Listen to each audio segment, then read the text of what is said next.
Years' War, First Part. The Dutch and the Spanish signed a truce that was to last from 1609 to 1621. This gave time to both sides to prepare for a big comeback of the war.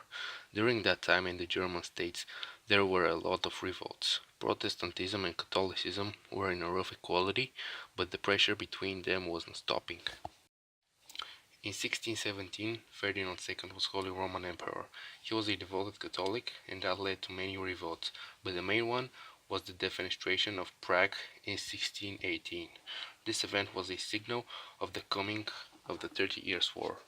Afterwards, in 1619, Frederick V was elected as the new king of Bohemia. He was faced with war from three fronts, and he was not able to keep his lands for too long.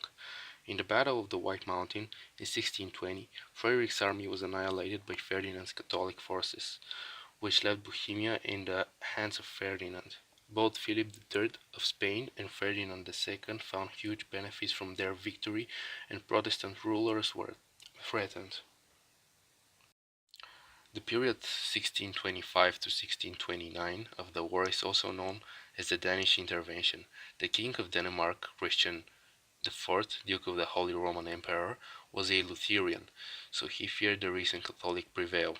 Together with his Norway neighbors, he decided to interfere into the war, so he stood on the Protestant side. In 1625, Charles decided to invade southward.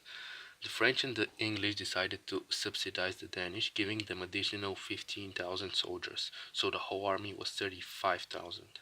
Ferdinand, on his side, was held by the Bohemian nobleman Wallenstein. He gave Ferdinand 30,000 to 100,000 man army in exchange for the right of plundering captured territories.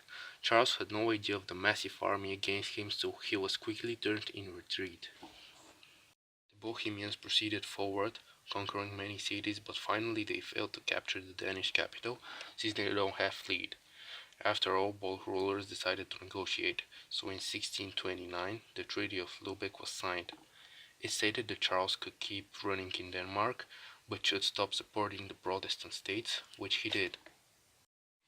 Overall, the outcomes of the Danish intervention were such.